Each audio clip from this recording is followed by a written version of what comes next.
Dipa, Chapter 7. How are you living your life? Quote, "The whole path of mindfulness is this. Whatever you are doing, be aware of it." End quote. The partner of a spiritual teacher once said, "I know he's learning something because he's less difficult to live with." Insights that are genuine change our whole way of being. They make us gentler with each other and with the planet. Perhaps your practice has rewarded you with deep insights. But wonderful as they are, such experiences are fleeting.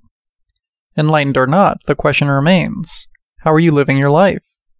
It's a simple test, but an important one. How do you wash the dishes? How do you react when someone cuts you off on the freeway? Dipa was a living example of how to live in this world, of how practice and the mundane activities of our day-to-day existence can be made one. She insisted that the practice be done all the time, and that we do the things we do throughout the day without making them into problems. Dipa wanted to know, how awake are you in your life? Are you just thinking about being mindful, or are you really doing it? Dipa said that even while she was talking, she was meditating. Talking, eating, working, thinking about her daughter, playing with her grandson, none of those activities hampered her practice because she did them all with mindfulness. Quote, "When I'm moving, shopping, everything, I'm always doing it with mindfulness. I know these are things I have to do, but they aren't problems. On the other hand, I don't spend time gossiping or visiting or doing anything which I don't consider necessary in my life." End quote. How Do You Tie Your Shoes? By Jack Kornfield. Quote, "She encouraged me to live what I was teaching. The quality of her presence was like that in the Hasidic tales, where somebody asked, 'Why did you go to see this rabbi? Did you go to hear him give a great lecture on the Torah, or see how he worked with his students?' And the person said, 'No, I went to see how he tied his shoes.' Dipa didn't want people to come and live in India forever, or be monks, or join an ashram. She said, live your life, do the dishes, do the laundry, take your kids to kindergarten, raise your children or your grandchildren, take care of the community in which you live. Make all of that your path, and follow your path with heart." End quote. Enlightened Ironing by Michelle Levy. Quote, "She believed you could become enlightened ironing your clothes. She felt that every activity should be given that much mindfulness. And the care should be there too, care for whoever you are ironing the clothes for." End quote. Laundry with Saint by Jack Kornfield. Quote, "My favorite scene in all the 8mm home movie footage I shot of Dipa is of her hanging out the laundry. Remember that Zen saying, after the ecstasy, the laundry? Well, there is this long shot, maybe 2 or 3 minutes, of Dipa smiling and enjoying hanging out the laundry. It's wonderful to see her in the sunshine, in the yard. I would like to take a frame of this and call it Laundry with a Saint." End quote. The Sacred Within the Mundane by Andrew Getz. Quote, "When I knocked on the door, Ma's daughter Dipa answered. I was quite excited about meeting Dipa and had a bundle of questions I wanted to ask her about meditation. After a few minutes, an elderly woman, Dipa, appeared. She seemed totally uninterested in my presence. She didn't look at me. She didn't acknowledge me. She was so incredibly silent and quiet, so grounded and present, that I knew I would have to wait until she was ready to relate to me. It wasn't aloofness exactly. Rather, it was a sense of real stillness. When she came into the room, she picked up a tiny little plastic toy duck that must have belonged to her grandchild, and took it over to a plastic basin on the windowsill. In the soft afternoon light coming through the window, she began bathing the duck. It was like baptizing this little plastic toy. What impressed me most was that she did it so wholeheartedly. Here were these objects that were so mundane, in some sense the opposite of spiritual, just a dirty old plastic toy. Yet she did the whole process so wholeheartedly. It immediately centered me just watching her." End quote. Impeccable Morality by Michael Liebenson Grady. Quote, "When fall began to turn into winter at IMS, my role was to round up the appropriate winter clothes for Dipa family. Someone made Dipa a shawl, and others began contributing clothing.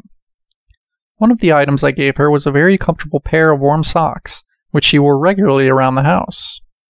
I was pleased that my small gift was proving so useful to her, but I made the careless mistake, in all the busyness of those days, of having brought them to her without formally offering them as a gift. After 7 weeks of sharing day-to-day life, the time came for me to take Dipa and her family to the airport and to say goodbye. When I came back to the house, I was filled with sadness. A period of great intensity was over. The house felt so empty. When I went into her bedroom, I found a few items neatly placed on the foot of her bed. One of them was the pair of socks. My heart sank. I couldn't understand why she had consciously left them behind. After some reflection, I realized the socks were given in an unclear way, that she would not assume that they were hers to keep. As small as this incident seems, it held a powerful teaching in what impeccable sila, morality, looks like. A lesson which was painful at the time, but one that I would remember. End quote. Relentlessly Present by Stephen Schwartz. Quote, I asked Dipa, would you like to move into the other room to sit? There's a group coming over this evening. I'm sitting now, why go to the other room to sit? Well, we're going to do a little sitting in here. But we are sitting. But other people want to come, and they'll be sitting in the other room. Finally, I got her to go into the other room and sit. She could just be there, relentlessly. Her eyes could be open, her eyes could be closed. It really didn't make any difference. This was the most remarkable aspect of her presence in our house, the sense of, why move? What is there really to do? At these sittings, sometimes 50 people might arrive to receive her blessings, but no matter how many came, she would take each person one by one and be completely present. In watching the singularity of her focus and connectedness, I could see she was relating to each person as God. End quote. Just Standing, Just Sitting by Michael Liebenson Grady. Quote, I never ever saw Dipa have a restless or distracted moment, and I used to watch her all the time. When she would stand, it was like a rock dropping. She would just stand. And when she sat, period. There was never anything else going on.